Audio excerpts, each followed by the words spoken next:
Hello friends, welcome to the success Kendra. Friends देखिए, आज का जो सेशन है बीपीएससी टीआरई 3.0 यानी कि बीपीएससी शिक्षक भर्ती जो न्यू वैकेंसी वर्ष 2024 में आई हुई है, जिसका एग्ज़ाम मार्च 2024 में लिया जाएगा। फ्रेंड्स उनके लिए बड़ा ही इंपॉर्टेंट सेशन है आज का। देखिए, आज इस सेशन में हम लोग बीपीएससी ट्री 3.0 के लिए एनसीईआरटी और एससीईआरटी बुक से क्लास 9th और क्लास 10th के, यहाँ पर आप देख भी सकते हैं, भारत और समकालीन विश्व 1 ये कक्षा 9 के लिए है और भारत और समकालीन विश्व 2 ये कक्षा 10 के लिए है। यानी कि बीपीएससी ट्री 3.0 के लिए एनसीईआरटी और एससीईआरटी बुक से हम लोग क्लास 9th और क्लास 10th के जो हिस्ट्री का चैप्टर है उसको हम लोग चैप्टर वाइज सारे एमसीक्यू को आज इस सेशन में हम कवर करेंगे। और पिछली बार जो बीपीएससी टीआरई का पेपर हुआ था उसमें से ज़्यादातर प्रश्न जो है यहीं से पूछे गए हैं। यह हमारा महा मैराथन क्लास है बीपीएससी ट्री 3.0 2024 के लिए। फ्रेंड्स सभी लोग प्लीज़ एक बार जल्दी से सेशन को लाइक कर देंगे और इसका लिंक किसी भी एक ग्रुप में जहाँ कहीं भी हैं आप वहाँ पर फटाफट शेयर कर दीजिए। तो चलिए फ्रेंड्स, सेशन आज का स्टार्ट करते हैं हम लोग।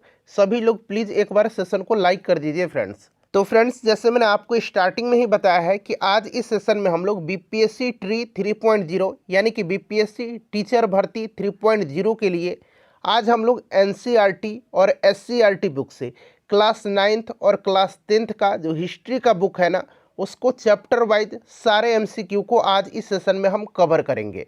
देखिए फ्रेंड्स, सबसे पहले हम लोग क्लास 9th का जो हिस्ट्री का एमसीक्यू है पहले उसको कवर करेंगे, उसके बाद हम लोग क्लास 10th वाला भी कवर करेंगे। महा मैराथन सेशन है हमारा और लगातार कंटेंट आपको बीपीएससी ट्री 3.0 के लिए क्लासेस उपलब्ध कराए जा रहे हैं। चैनल के बारे में अपने फ्रेंड्स को बताइए, अपने रिलेटिव्स को बताइए ताकि वे लोग भी जुड़े और इनका फ़ायदा उठा सके। चलिए स्टार्ट करते हैं फ्रेंड्स। थोड़ा सा मैं जूम कर देता हूँ ताकि प्रश्न जो है आपको स्पष्ट रूप से दिखाई दे। जी हाँ फ्रेंड्स, अब आपको दिख रहा होगा। देखिए फ्रेंड्स, यह पहला चैप्टर है, यहाँ पर आप देख भी सकते हैं अध्याय 1। और देखिए पहला प्रश्न पढ़ेंगे, चैप्टर का नाम है भौगोलिक खोजें। पहला प्रश्न है कि मार्को पोलो कहाँ का यात्री था। अगर आप आंसर जानते हैं तो आंसर कमेंट करते चलिएगा, सारे लोगों को आंसर कमेंट करना है। वैसे क्या होगा कि आपको सीखने का मौका मिलेगा। अगर आप गलती करके सीखते हैं तो आपको ये चीज़ें लंबे समय तक याद रहती हैं। चलिए देखिए फ्रेंड्स, मार्को पोलो जो था ना, मार्को पोलो इटली के वेनिस शहर का यात्री था और कहीं कहीं पुर्तगाल भी दिया गया है, लेकिन ये इटली का यात्री था मार्को पोलो, ठीक है ना। कहीं कहीं आपको पुर्तगाल भी दिया गया है। और ये जो मार्को पोलो था यह पांड्य वंश के दौरान भारत में आया था, पांड्य वंश के शासनकाल के दौरान। अच्छा, पांड्य वंश की राजधानी भी याद रख लीजिएगा, मदुरई पांड्य वंश की राजधानी थी, ठीक है ना। चलिए, यहाँ पर पुर्तगाल दिया गया है लेकिन ये इटली के वेनिस का यात्री था। चलिए उसके बाद देखिएगा कि यूरोप वासियों ने कंपास का ज्ञान किन से सीखा। कंपास का ज्ञान यानी कि दिक् सूचक, यहाँ मैं लिख देता हूँ, दिक् सूचक यंत्र जो था, कंपास जो था, इसका ज्ञान किन से सीखा, यूरोप वासियों ने। तो देखिए फ्रेंड्स, अगर हम बात करते हैं तो यूरोप वासियों ने अरबों से सीखा था और अरबों ने जो है, अरबों ने कंपास का ज्ञान चीनियों से सीखा था, चाइनीज़ लोगों से सीखा था और इसका प्रचार जो है अरबों ने यूरोप में किया था। तो ये दोनों पॉइंट आपको ध्यान रखना है, ठीक है ना। और देखिए BPSC tree previous year question जो है ज़्यादातर इसी तरह से पूछे भी गए हैं। चलिए, भारत में फ्रांसीसी का आगमन कब हुआ था बताएंगे। तो देखिए फ्रेंड्स, 1664 में, याद रखिएगा 1664 ईस्वी में भारत के साथ व्यापार करने के लिए लुई 14वां, याद रखिएगा लुई 14वां, ठीक है ना, लुई 14वें के शासनकाल के दौरान फ्रांसीसी ईस्ट इंडिया कंपनी का गठन किया गया। और देखिए भारत में फ्रांसीसियों की पहली जो फैक्ट्री थी, पहली जो कोठी थी, ये फ्रैंक कैरो, किसके, तो यहाँ पर लिखता हूँ फ्रैंक कैरो, फ्रैंक कैरो ने जो है 1668 में स्थापित किया था। कहाँ पर, तो सूरत में, ठीक है ना। भारत में फ्रांसीसियों की पहली फैक्ट्री फ्रैंक कैरो ने सूरत में 1668 में स्थापित किया था। और फ्रांसीसी ईस्ट इंडिया कंपनी जो थी इसकी स्थापना हुई थी 1664 में। आगमन हो जाएगा यहाँ पर ऑप्शन नंबर 4, 1664, ठीक है ना। चलिए अगला प्रश्न करेंगे कि विश्व का चक्कर किस यात्री ने सर्वप्रथम लगाया था।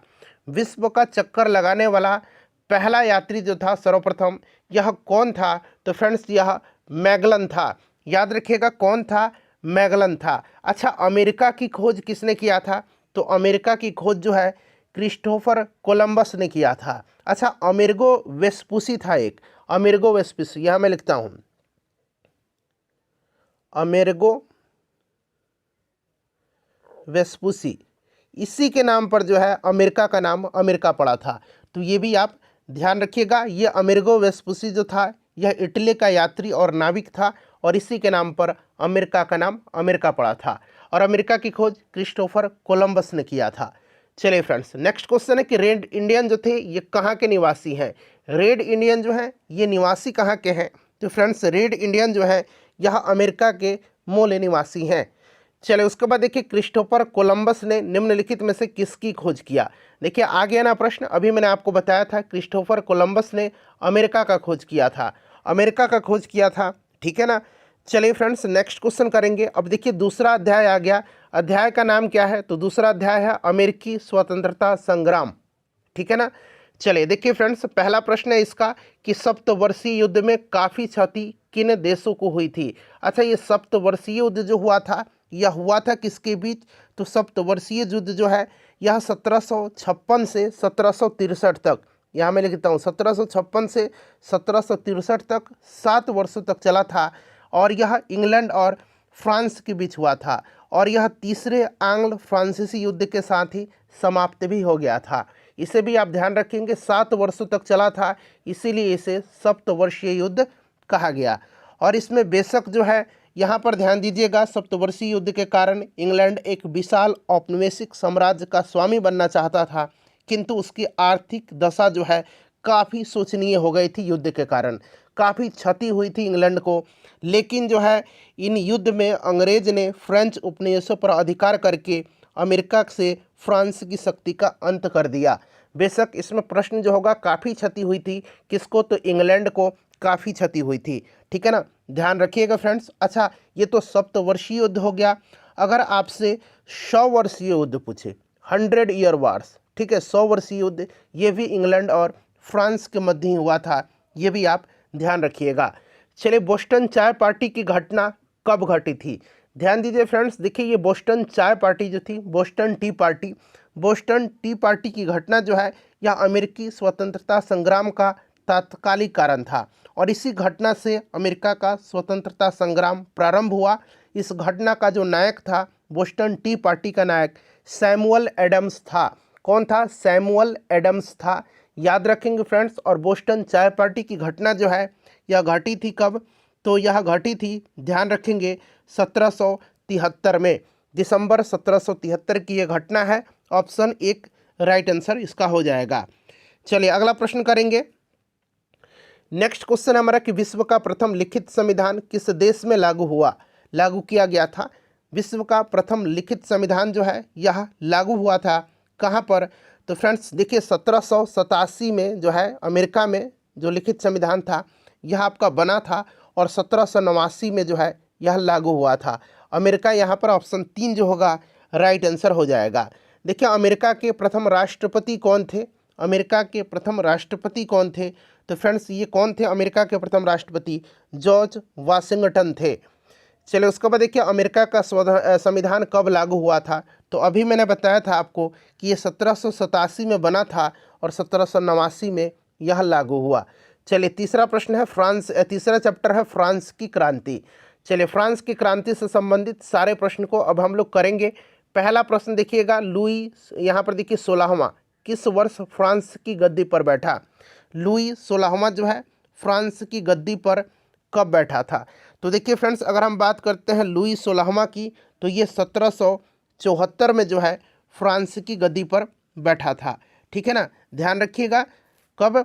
तो 1774 में यह फ्रांस की गद्दी पर बैठा था।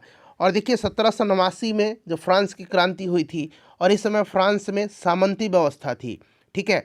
समानता, स्वतंत्रता और बंधुत्व का नारा फ्रांस की राज्य क्रांति की ही देन है, ये भी आप ध्यान रखिएगा। देखिए किस शासक ने कहा कि मैं ही राज्य हूँ? बताइए, ये किस शासक ने कहा था? तो फ्रेंड्स ये जो कहा था लुई 14वां था, यहाँ पर देख लीजिएगा ऑप्शन में दिया गया है लुई 14वां था। चलिए अगला प्रश्न है कि गौरवपूर्ण की घटना इंग्लैंड में कब घटी थी।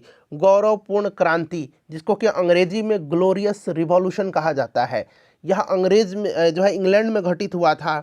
और ग्लोरियस रिवॉल्यूशन जब घटित हुआ था कब, तो फ्रेंड्स ध्यान रखेंगे यह घटना 1688 की है। और उस समय इंग्लैंड का राजा कौन था, शासक कौन था, तो जेम्स द्वितीय जो था ग्लोरियस रिवॉल्यूशन के समय इंग्लैंड का शासक था, यह भी आप ध्यान रखिएगा। अच्छा, गुलाबों का युद्ध भी हुआ है, वार ऑफ द रोजेज, ये भी इंग्लैंड में ही हुआ है, ये भी चीज़ आप ध्यान रखिएगा। चलिए अगला प्रश्न है कि इंग्लैंड में संसदीय सुधार अधिनियम कब पारित हुआ। इंग्लैंड में संसदीय सुधार अधिनियम जो है यह पारित कब हुआ था, तो फ्रेंड्स यह पारित हुआ था 1832 में। कब पारित हुआ था, तो फ्रेंड्स यह 1832 में पारित हुआ था, ध्यान रखिएगा। देखिए स्वतंत्रता, समानता तथा बंधुत्व का नारा किस क्रांति से संबंधित है, तो फ्रेंड्स अभी मैंने आपको बताया है यह फ्रांस की राज्य क्रांति की देन है। स्वतंत्रता, समानता और बंधुत्व का नारा पूछा भी जाता है कि हमारे संविधान में कहाँ से लिया गया है, तो ये फ्रांस से लिया गया है। चलिए अगला प्रश्न है कि 1856 में हुई पेरिस की संधि के प्रमुख प्रावधान क्या थे। यहाँ पर छोटा कर देता हूँ ताकि आपको सारे ऑप्शन दिखाई दें। जी हाँ, आप दिख रहा होगा, चलिए बताएंगे राइट आंसर इसका क्या होगा। तो सभी ऑप्शन को ध्यान से पढ़िए। सर्बिया की स्वतंत्रता को स्वीकार किया गया, बिल्कुल करेक्ट है। काला सागर को तटस्थ घोषित कर दिया गया, ये भी सही है। और रूस ने टर्की की ईसाई प्रजा के संरक्षण का अधिकार त्याग दिया, ये भी सही है। तो 1856 में हुई पेरिस की संधि की ये सभी प्रावधान हैं। ऑप्शन डी यहाँ पर करेक्ट आंसर बिल्कुल हो जाएगा। चलिए आगे बढ़ते हैं फ्रेंड्स। फ्रांसीसी क्रांति के परिणाम हैं। देखिए फ्रांसीसी क्रांति के परिणाम पूछा जा रहा है, तो फ्रांसीसी क्रांति के परिणाम इनमें से आपका सभी हो जाएगा। जो सामंती प्रथा थी, सामंती व्यवस्था थी, उसका अंत हुआ। कार्यपालिका, न्यायपालिका, व्यवस्थापिका को एक दूसरे से पृथक किया गया और लोगों को यहाँ पर धार्मिक स्वतंत्रता मिली। तो उपरोक्त सभी यहाँ पर राइट आंसर हो जाएगा। चलिए अब अगला अध्याय आ गया, अध्याय 4, विश्व युद्धों का इतिहास। ठीक है ना। चलिए पहला प्रश्न करेंगे। पहला प्रश्न है इस चैप्टर का कि रूस जापान युद्ध कब हुआ। रूस जापान युद्ध जो हुआ था ये कब हुआ था, तो फ्रेंड्स यह 1905 में रूस जापान युद्ध हुआ था। और 1905 में ही एक संधि हुई थी, पार्ट्स माउथ की संधि। यहाँ मैं लिख देता हूँ कौन सी संधि, तो पार्ट्स माउथ की संधि। माउथ ये मौ है, माउथ की संधि, पार्ट्स माउथ की संधि के तहत इस युद्ध का अंत भी हुआ था। याद रखेंगे 1905 यहाँ पर राइट आंसर हो जाएगा। देखिए त्रिकूट सम्मेलन कब हुआ था, ट्रिपल अलायंस जिसको कहा जाता है। तो देखिए ये ट्रिपल अलायंस जो है 1882 में, 1882 में बिस्मार्क ने, किसने, बिस्मार्क ने इटली, जर्मनी और ऑस्ट्रिया के बीच त्रिकूट संधि, ट्रिपल अलायंस किया था 1882 में। चलिए वर्साई की संधि में कुल कितने देशों ने निर्णायक भूमिका निभा रहे थे, तो वर्साई की संधि के बारे में आपको पता होगा, प्रथम विश्व युद्ध के दौरान हुआ था वर्साई की संधि। और समय था 28 जून, ये जब हुआ था 28 जून 1919 को जर्मनी के साथ किया गया था वर्साई की संधि। इसको आरोपित संधि के नाम से भी जाना जाता है और ऐसा माना जाता है कि वर्साई की संधि में ही दूसरे विश्व युद्ध का बीजारोपण किया गया था। और देखिए इस संधि की शर्त और जो नियम थे केवल 3 देश ब्रिटेन, अमेरिका और फ्रांस ही तय कर रहे थे। तो वहीं पूछा रहा है कि निर्णायक भूमिका निभा रहे थे, तो 3 देश ब्रिटेन, फ्रांस और कौन, अमेरिका। क्लियर। चलिए फ्रेंड्स अगला प्रश्न है कि किस वर्ष विश्वव्यापी आर्थिक मंदी आई थी। ये प्रश्न बड़ा ही रिपीट होगा, जब हम लोग यहाँ पर भारत के इतिहास में जब आएंगे तो भी ये प्रश्न मिलेगा आपको। तो ध्यान रखेंगे फ्रेंड्स, यह जो आई थी कब आई थी, 1929 में आई थी। देखिए पर्ल हार्बर कहाँ पर स्थित है, तो ये पर्ल हार्बर अमेरिका में है, हवाई द्वीप पर, अमेरिका राइट आंसर हो जाएगा, होनोलुलु के समीप है यह। चलिए 5वां अध्याय है नाजीवाद। अच्छा नाजीवाद और फांसीवाद आपको पता है, ठीक है ना। चलिए पढ़ते हैं, मिलेगा आपको सारा प्रश्न। देखिएगा मुसोलिनी का संबंध किस देश से है, तो मुसोलिनी जो था, मुसोलिनी यह आपका फांसीवाद का, फासिज्म का जन्मदाता माना जाता है। और मुसोलिनी जो था ये इटली का था और हिटलर जर्मनी का था, ठीक है, जो कि नाजीवाद का प्रवर्तक माना जाता है। चलिए हिटलर का जन्म जर्मनी के किस शहर में हुआ था, ये प्रश्न बड़ा इंपॉर्टेंट है। तो ये ब्रौना शहर में हिटलर का जन्म जो है हुआ था। ठीक है ना फ्रेंड्स। चलिए उसके बाद नेक्स्ट क्वेश्चन कर लेंगे। हम लोग कि मीन कैंप पुस्तक किसकी रचना है। मीन कैंप जो है यह किसकी रचना है। मीन कैंप मेरा संघर्ष हिटलर की रचना है, आप सभी को पता होगा। ठीक है ना। चलिए हिटलर को चांसलर मनोनीत कब किया गया था। हिटलर को चांसलर मनोनीत कब किया गया था। तो देखिए ध्यान दीजिएगा फ्रेंड्स, हिटलर को चांसलर जो है मनोनीत किया गया था 1933 में। 1933 में किया गया था। और हिटलर ने आत्महत्या कब किया था। तो 30 अप्रैल 1945 को हिटलर ने आत्महत्या कब किया था। 30 अप्रैल 1945 को, ध्यान रख लीजिएगा। ठीक है ना। चलिए उसके बाद देखिए जर्मनी की मुद्रा का नाम क्या था। तो उस समय जर्मनी की मुद्रा, देखिए अभी यूरो है जर्मनी की मुद्रा, ध्यान रखिएगा अभी जो है यूरो है। और उस समय जो जर्मनी का मुद्रा पूछा गया है ये ड्यूस मार्क था, ड्यूस मार्क था। चलिए उसके बाद देखिएगा छठा अध्याय है वन्य समाज और उपनिवेशवाद। प्रश्न है कि भारत की सबसे बड़ी जनजाति कौन सी है। 2011 की जनगणना के अनुसार अगर हम बात करें तो भील जो है सबसे बड़ी जनजाति है। फ्रेंड्स थोड़ा सा हम लोग सेशन को जल्दी जल्दी कवर करेंगे, समय बहुत ही कम है आपके एग्जामिनेशन में, महज मान के चलिए 25 दिन का समय आपके पास और शेष है। तो बेहतरीन तैयारी आपको करना है। जो भी समय बचेगा, जो सब्जेक्ट आपका कमज़ोर है वहाँ पर फोकस करिए। देखिए भारतीय वन अधिनियम कब पारित किया गया था। भारतीय वन अधिनियम जो है पहली बार पारित किया गया था कब, ये प्रश्न आपसे पूछा जा रहा है। तो देखिए ध्यान दीजिएगा 1865 में यह पारित किया गया था। ठीक है ना। चलिए उसके बाद देखिएगा कि तमार विद्रोह कब हुआ था। तमार विद्रोह जो है ये हुआ था कब। तो ध्यान दीजिएगा फ्रेंड्स, देखिए तमार विद्रोह जो हुआ था ये हुआ था कब। राइट आंसर इसका क्या होगा। तो राइट आंसर फ्रेंड्स देखिए तमार विद्रोह हुआ था आपका 1789, यहाँ पर आंसर होगा इसका। ठीक है। कंद विद्रोह पूछा गया है कहाँ पर हुआ था। तो कंद विद्रोह जो हुआ था फ्रेंड्स ये आपका कहाँ पर हुआ था। तो कंद विद्रोह हुआ था उड़ीसा में, ध्यान रखिएगा उड़ीसा राइट आंसर हो जाएगा। बिरसा मुंडा का जन्म झारखंड के किस गांव में हुआ था। बिरसा मुंडा का जन्म 15 नवंबर 1875 को हुआ था। कहाँ पर। तो उलीहातू गांव में। तो उलीहातू गांव 15 नवंबर यहाँ मैं लिख देता हूँ 1875 को बिरसा मुंडा का जन्म हुआ था। चलिए उसके बाद देखिए 7वां अध्याय आ गया शांति प्रयास, शांति के प्रयास। अब देखिए प्रश्न है कि संयुक्त राष्ट्र के कितने अंग हैं। बड़ा ही इंपॉर्टेंट क्वेश्चन है। संयुक्त राष्ट्र के बारे में अगर हम बात करते हैं फ्रेंड्स, 24 अक्टूबर 1945 को इसकी स्थापना हुई थी। 24 अक्टूबर 1945 को। हेडक्वार्टर इसका न्यूयॉर्क में है, ध्यान रखिएगा। और देखिए फ्रेंड्स इसमें पूछा गया कितने अंग हैं। तो इसके 6 अंग हैं। कौन कौन से। तो महासभा, सुरक्षा परिषद, आर्थिक और सामाजिक परिषद, न्यासी परिषद, अंतर्राष्ट्रीय न्यायालय जिसका हेडक्वार्टर नीदरलैंड के द हेग में है, और सचिवालय है। तो ये 6 अंग हैं इसके, याद रखिएगा। चलिए अंतर्राष्ट्रीय श्रम संगठन का मुख्यालय कहाँ पर है। अच्छा अंतर्राष्ट्रीय श्रम संगठन के बारे में जान लीजिए, इंटरनेशनल लेबर ऑर्गेनाइजेशन।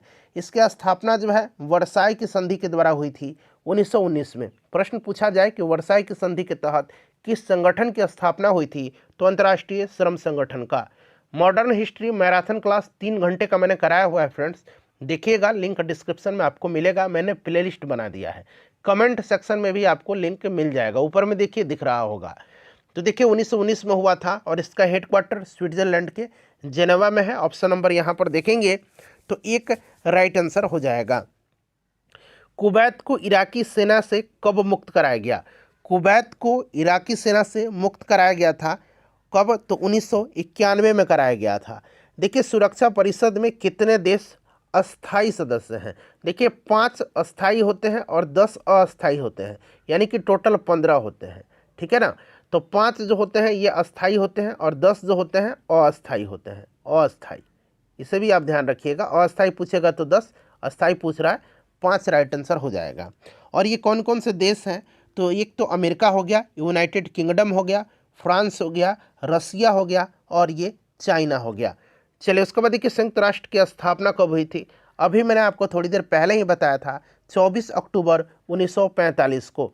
24 अक्टूबर 1945 को इसकी स्थापना हुई थी। हेडक्वार्टर इसका न्यूयॉर्क में है, ध्यान रखिएगा। चलिए फ्रेंड्स, अब अगला चैप्टर है हमारा अध्याय 8 कृषि और खेतिहर समाज। देखिए, कृषि की शुरुआत जो है किस काल में हुई थी, ये प्रश्न बन रहा है कि कृषि की शुरुआत किस काल में हुई थी। तो देखिए, कृषि की शुरुआत जो हुई थी ये आपका नवपाषाण युग में हुई थी। निम्न में से रेशेदार फसलें कौन सी हैं? रेशेदार फसल जो है इसमें से आपका कौन सा है? जूट है। जूट को गोल्डन फाइबर भी कहा जाता है, याद रखिएगा, ठीक है, स्वर्णिम रेशा। अगला प्रश्न है, कपास उत्पादन का श्रेय। देखिए, कपास का उत्पादन का श्रेय किस सभ्यता की देन है? कपास उत्पाद का श्रेय जो है यह सिंधु घाटी सभ्यता की देन है। Option number B right answer हो जाएगा। रबी फसल की कब बुआई की जाती है? अच्छा, रबी फसल में आपको पता है गेहूं, चना, मटर, ठीक है ना, ये सरसों, ये सब आता है। और पूछा गया है कि इसकी बुआई कब की जाती है। तो फ्रेंड्स, इसकी बुआई जो की जाती है ये अक्टूबर नवंबर में बुआई की जाती है। देखिए, धान किस जलवायु की फसल है? फसल जो है धान, तो धान जो है फ्रेंड्स यह उष्णाद्र जलवायु की फसल है। तो पूरा 9th क्लास का आपका हिस्ट्री जो है वो मैंने चैप्टर वाइज एमसीक्यू कंप्लीट करा दिया। अब यहाँ से देखिए क्लास 10th का स्टार्ट हो रहा है, क्लास 10th का, ठीक है ना, क्लास 10th का स्टार्ट हो रहा है फ्रेंड्स। चलिए, अब यहाँ पर ध्यान दीजिएगा। हाँ, प्रश्न है अध्याय 1 है, इसमें थोड़ा सा चैप्टर जो है प्रश्नों की संख्या इसमें ज़्यादा है, तो इसको ठीक से कवर करना है हमको। देखिए, अध्याय 1 है, चैप्टर का नाम यूरोप में राष्ट्रवाद। अब देखिए, पूछा जा रहा है कि यूरोप का मरीज किसे कहा जाता है? यूरोप का मरीज जो है किसको कहा जाता है? चलिए बताएंगे, यूरोप का मरीज किसको कहा जाता है? यूरोप का मरीज जो है यह किसको कहा जाता है? तो यूरोप का मरीज टर्की को कहा जाता है, तुर्की को कहा जाता है। और एशिया का मरीज किसको कहा जाता है? अगर एशिया का मरीज पूछेगा तो चीन को एशिया का मरीज कहा जाता है, ठीक है ना, चीन को एशिया का मरीज कहा जाता है। चलिए, उसके बाद देखिए, यंग यूरोप का संस्थापक कौन था? यंग यूरोप और यंग इटली, यंग यूरोप और यंग इटली, ध्यान रखिएगा। देखिए, यंग इटली 1831 में स्थापित किया था किसने? तो किसने किया था फ्रेंड्स? याद रखिएगा, जोसेफ मैज़िनी ने किया था। यंग यूरोप का भी और यंग इटली की स्थापना 1831 में इसी ने किया था। देखिए, मैज़िनी का संबंध किस संगठन से था? मैज़िनी का संबंध जो था किस संगठन से था? तो देखिए फ्रेंड्स, मैज़िनी का संबंध जो था ये कार्बोनरी संगठन से था, ठीक है ना। चलिए, अगला प्रश्न है कि विलियम प्रथम कहाँ का शासक था? विलियम प्रथम जो था यह कहाँ का शासक था?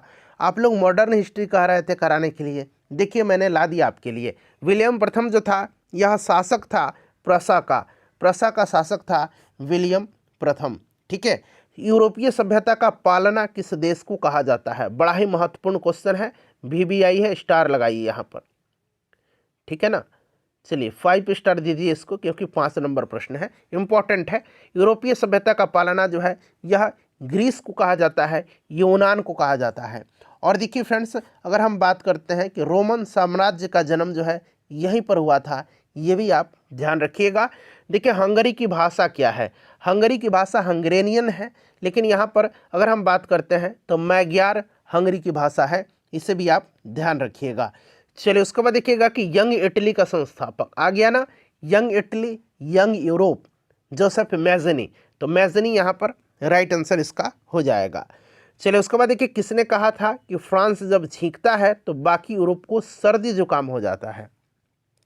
यह किसने कहा था कि फ्रांस जब छींकता है तो बाकी यूरोप को सर्दी जुकाम हो जाता है? तो फ्रेंड्स, यह स्टेटमेंट जो है यह मेटरनिक का है। किसका है? मेटरनिक का है, ठीक है ना। चलिए, अगला प्रश्न है कि जॉलवेरान, यहाँ पर देखिए जॉलवेरान की स्थापना किस राज्य ने किया था? तो देखिए, जॉलवेरान की स्थापना जो है यह किया था किसने? तो ये प्रसा ने किया था।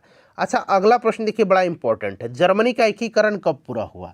देखिए, जर्मनी का एकीकरण बिस्मार्क ने किया था, याद रखिएगा। और जर्मनी का एकीकरण पूरा कब हुआ था, ये प्रश्न आपसे पूछा जा रहा है। तो फ्रेंड्स 1971, एक मिनट, 19 नहीं, 1871 में हुआ था, ठीक है ना, इससे आप ध्यान रखिएगा जर्मनी का एकीकरण। चलिए, उसके बाद नेक्स्ट क्वेश्चन है कि लाल कुर्ती का गठन किसने किया था? लाल कुर्ती का गठन जो है किसने किया था? बताएंगे, लाल कुर्ती का गठन किसने किया था? तो फ्रेंड्स, ये गैरिबाल्डी ने किया था, गैरिबाल्डी ने किया था लाल कुर्ती का गठन, ठीक है ना। चलिए, उसके बाद नेक्स्ट क्वेश्चन है हमारा कि गैरिबाल्डी पेशे से क्या था? गैरिबाल्डी पेशे से क्या था, बताइए। बताइए राइट आंसर क्या होगा इसका। तो फ्रेंड्स यह एक नाविक था। क्या था गैरिबाल्डी? यह एक नाविक था। चलिए अगला प्रश्न करेंगे। नेक्स्ट क्वेश्चन है कि जर्मन राइन राज्य का निर्माण किसने किया था? जर्मन राइन राज्य का निर्माण जो है किसने किया था?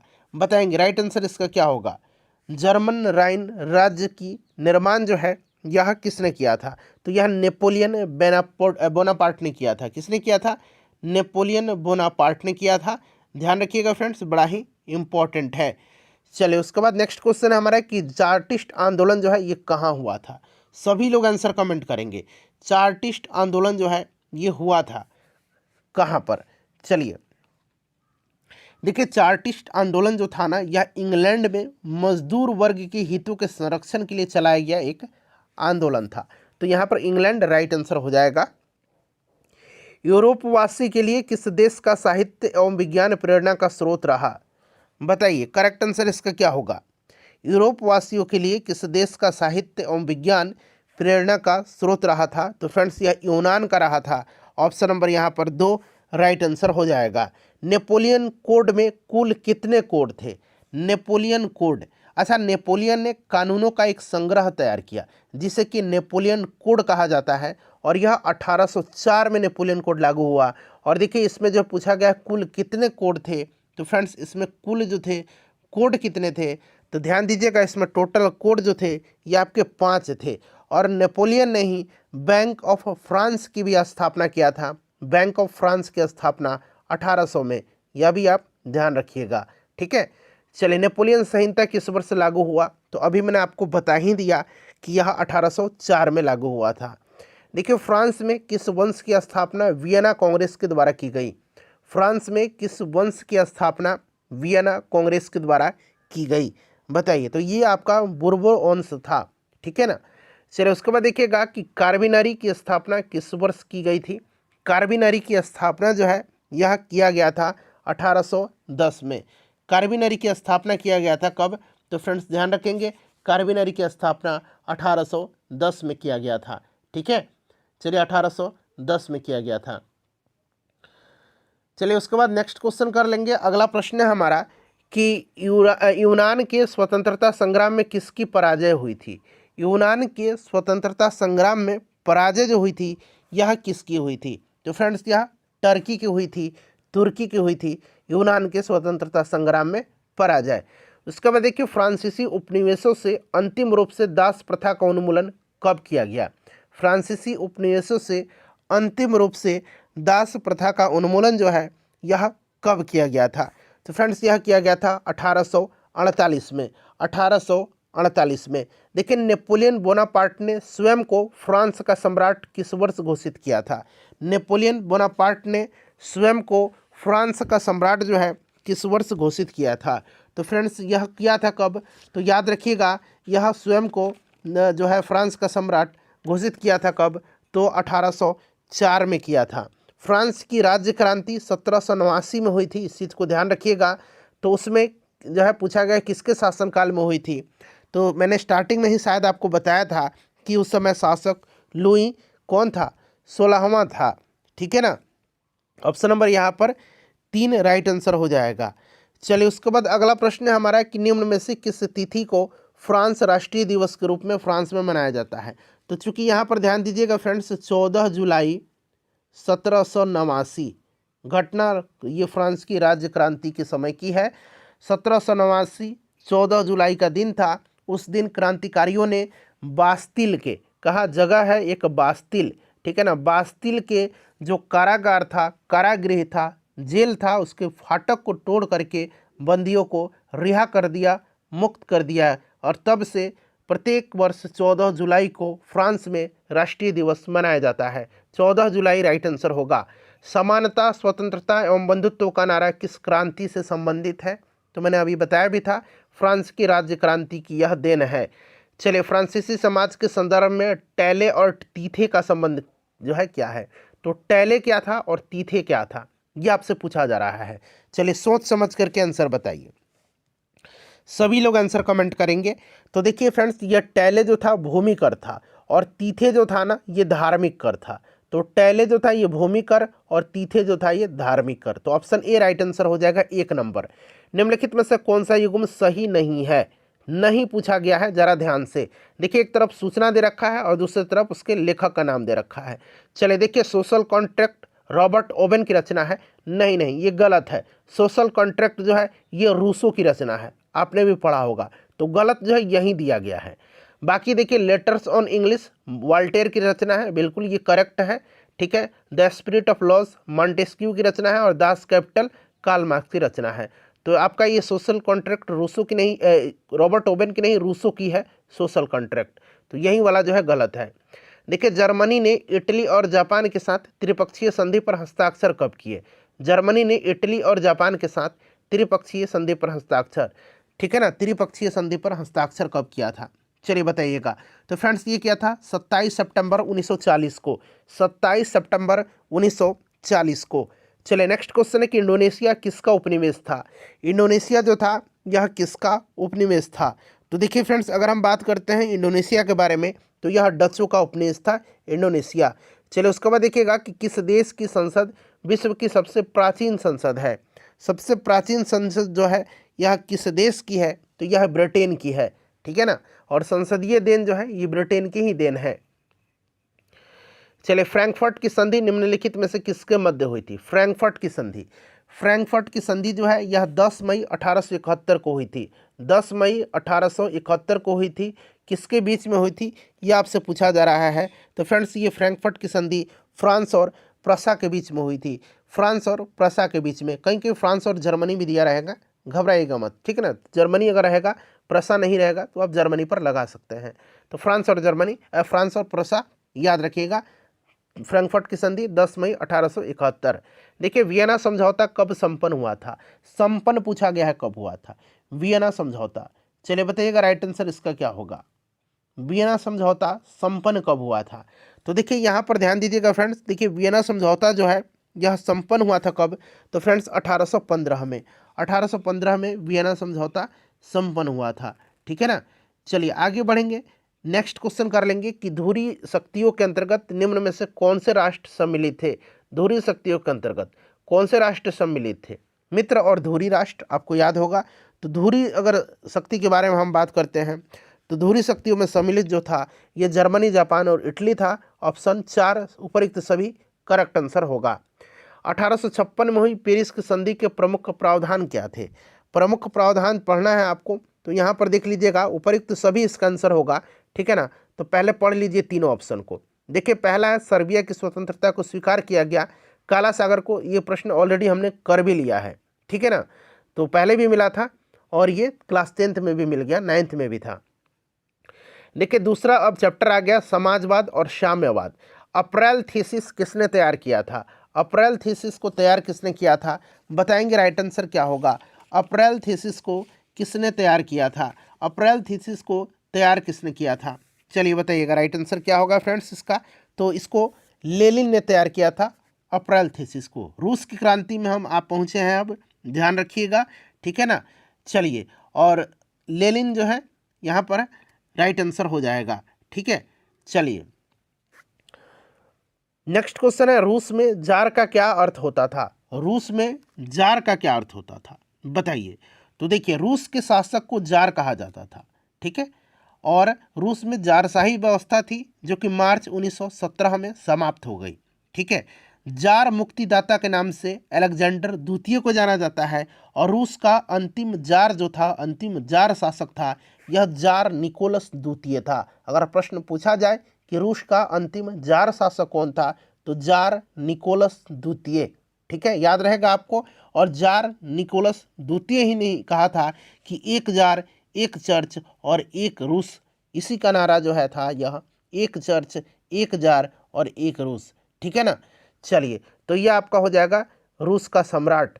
देखिए, लेनिन की मृत्यु कब हुई थी? लेनिन के बारे में हम बात करते हैं फ्रेंड्स। तो देखिए, लेनिन के बारे में अभी मैंने आपको बताया भी था कि लेनिन जो थे ये बोल्शेविक क्रांति के नेता थे। कौन? लेनिन, ठीक है ना। और लेनिन की मृत्यु पूछा जा रहा है कब हुआ था? तो देखिए फ्रेंड्स, लेनिन की मृत्यु के बारे में अगर हम बात करते हैं तो मृत्यु हुआ था 1924 में लेनिन की मृत्यु हुई थी, ठीक है। लेनिन की मृत्यु 1924 में हुई थी और 1921 में जो है लेनिन ने नई आर्थिक नीति को लागू किया था। आधुनिक रूस का निर्माता पूछा जाता है, किसको माना जाता है? तो स्टालिन को आधुनिक रूस का निर्माता माना जाता है। आगे प्रश्न मिलेगा, निश्चिंत रहिएगा। देखिए, लेनिन ने नई आर्थिक नीति की स्थापना कब की? तो अभी मैंने बताया था 1921 में किया था। रास्पुतिन कौन था? तो रास्पुतिन जो था यह कौन था? तो फ्रेंड्स यह एक भ्रष्ट पादरी था। चलिए, उसके बाद देखिए सोवियत संघ का विघटन कब हुआ? सोवियत संघ का विघटन हुआ है, राइट आंसर बताना है आपको क्या होगा। तो इसका विघटन जो हुआ था सोवियत संघ का, ये कब हुआ था फ्रेंड्स? तो यह हुआ था 1991 में, 1991 में हुआ था। चलिए, रूस की संसद को क्या कहा जाता है? रूस की संसद को कहा जाता है क्या? तो ड्यूमा कहा जाता है, ठीक है ना। चलिए, उसके बाद देखिएगा कि कार्ल मार्क्स का जन्म कहाँ हुआ था। कार्ल मार्क्स का जन्म जो हुआ था कहाँ हुआ था? तो कार्ल मार्क्स जो था ये जर्मनी का निवासी था। याद रखिएगा, वैज्ञानिक समाजवाद का संस्थापक कार्ल मार्क्स को माना जाता है, ठीक है ना। तो ये जर्मनी राइट आंसर हो जाएगा। वार एंड पीस किसकी रचना है? वार एंड पीस जो है बड़ा ही इंपॉर्टेंट क्वेश्चन है। यह रचना किसकी है वार एंड पीस? तो ये लियो टोल्स्टॉय की है। नई आर्थिक नीति का जन्मदाता कौन था? नई आर्थिक नीति का जन्मदाता तो लेनिन, करेक्ट आंसर हो जाएगा। चलिए, उसके बाद देखिए रूस में कृषक दास प्रथा का अंत कब हुआ था? रूस में कृषक दास प्रथा का अंत जो हुआ था यह 1861 में हुआ था। अगला प्रश्न हमारा कि चेका क्या था? अब यहाँ पर ये चेका है, ऊपर से ये थोड़ा सा कट गया है। चेका, चेका क्या है? ये प्रश्न है कि चेका क्या था। तो चेका एक संगठन था, ठीक है ना, जिसका गठन लेनिन ने किया था। लेनिन ने किया था, ठीक है ना, लेनिन ने किया था। तो इस तरह से देखा जाए तो यह एक पुलिस दास्ता था। ऑप्शन नंबर आपका डी राइट आंसर हो जाएगा। एक पुलिस दास्ता संगठन था, लेनिन के द्वारा बनाया गया था। दास कैपिटल की रचना किसने किया है? दास कैपिटल जो है यह रचना किसकी है? दास कैपिटल और कम्युनिस्ट मैनिफेस्टो, याद रखिएगा, ये कार्ल मार्क्स की है। चलिए, स्वप्नदर्शी समाज का संस्थापक कौन था? स्वप्नदर्शी और आदर्शवादी समाज का प्रवक्ता जो है यह रॉबर्ट ओवन को माना जाता है। रॉबर्ट ओवन को माना जाता है। तो ये भी आप ध्यान रखिएगा, स्वप्नदर्शी समाज का ओवन, और अभी मैंने बताया था आदर्शवादी समाज का प्रवक्ता रॉबर्ट ओवन को माना जाता है। समाजवाद शब्द का प्रयोग सर्वप्रथम रॉबर्ट ओवन ने ही किया था, ठीक है ना, ये भी आप ध्यान रखिएगा। 1917 की बोल्शेविक क्रांति का नेतृत्व किसने किया था? बोल्शेविक क्रांति का नेतृत्व जो है यह लेनिन ने किया था। लेनिन जो है यह बोल्शेविक दल के नेता थे। बोल्शेविक, लेनिन राइट आंसर हो जाएगा। देखिए, रूस का पहला समाजवादी कौन है? बताइए, राइट आंसर इसका क्या होगा? तो ये आपका प्लेखानोव राइट आंसर हो जाएगा। प्लेखानोव करेक्ट आंसर हो जाएगा। लाल सेना का गठन तो मैंने अभी बताया था किसने किया था। तो लाल सेना का गठन किसने किया है? लाल सेना का गठन मैंने अभी चेका का बताया था आपको, ठीक है ना। और लाल सेना का गठन जो है किसने किया है? तो लाल सेना का गठन किया है ट्राटस्की ने। किसने? ट्राटस्की ने किया है। यह भी आप ध्यान रखिएगा। रूसी साम्यवाद का जनक जो है यह प्लेखानोव को माना जाता है। इस चीज़ को ध्यान रखिएगा, रूस का पहला समाजवादी प्लेखानोव थे, अभी मैंने बताया भी था आपको। और इनको जो है आपको रूसी समाजवाद का जनक भी माना जाता है, ठीक है। चलिए, नेक्स्ट क्वेश्चन है हमारा, ये हो गया हमारा लाल सेना का गठन। देखिए, निहिलिस्ट आंदोलन कहाँ शुरू हुआ था? निहिलिस्ट आंदोलन जो है यह शुरू कहाँ पर हुआ था? तो फ्रेंड्स रसिया में। चलिए, उसके बाद देखिएगा किसे समाजवादियों का बाइबल कहा जाता है? समाजवादियों का बाइबल जो कहा जाता है ये दास कैपिटल को कहा जाता है। प्रथम अंतर्राष्ट्रीय संघ कब स्थापित हुआ था? प्रथम अंतर्राष्ट्रीय संघ स्थापित हुआ था कब? बताइए, राइट आंसर क्या होगा? तो फ्रेंड्स यह स्थापित हुआ था 1864 में। 1864 में स्थापित हुआ था। 1864 राइट आंसर होगा। देखिए, 7 नवंबर 1917 को 7 नवंबर 1917 को बोल्शेविक क्रांति का नेता निम्नलिखित में से कौन था? 7 नवंबर 1917 को तो यह लेनिन था। लेनिन राइट आंसर होगा। देखिए, वैज्ञानिक समाजवाद का संस्थापक निम्नलिखित में से कौन था? आ गया प्रश्न, मैंने बताया था कार्ल मार्क्स वैज्ञानिक समाजवाद के संस्थापक थे। चलिए, रूस की नई आर्थिक नीति कब से लागू हुई थी? तो ये ऑलरेडी मैंने बता भी दिया था आपको, कब? 1921 में, ठीक है ना। लेनिन ने नई आर्थिक नीति लागू किया था। आर्थिक रूस का निर्माता, आधुनिक रूस का, आर्थिक नहीं आधुनिक रूस का, स्टालिन को मैंने बताया था ना कि आधुनिक रूस का निर्माता स्टालिन को कहा जाता है, ठीक है ना, स्टालिन होगा। चले Asia social democratic workers party का गठन कब किया गया? तो फ्रेंड्स इसका गठन किया गया था 1898 में, 1898 में। चले निम्नलिखित में से किसका संबंध रूसी क्रांति के परिणामों से है?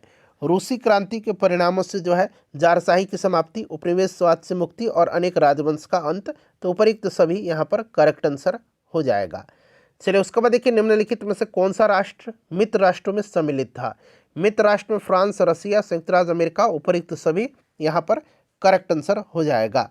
चलिए पेरिस शांति समझौते यानी कि शांति सम्मेलन जो हुआ था उसके दौरान निम्न में से पराजित राष्ट्रों के साथ कौन सी संधि की गई थी? कौन सी संधि की गई थी? तो फ्रेंड्स इनके साथ किया गया था आपका सेवर्स की संधि, सेंट जर्मन की संधि और वर्साई की संधि। तो उपयुक्त सभी यहाँ पर राइट आंसर हो जाएगा। देखिए किस संधि के द्वारा ऑटोमन साम्राज्य को विखंडित कर दिया गया था? ऑटोमन साम्राज्य को विखंडित किया गया था तो यह सेवर्स की संधि थी, याद रखिएगा, इंपॉर्टेंट है यह। देखिए चेका का गठन निम्नलिखित में से किसने किया था? तो अभी मैंने थोड़ी देर पहले ट्रास्ट की बताया भी था आपको, ठीक है ना।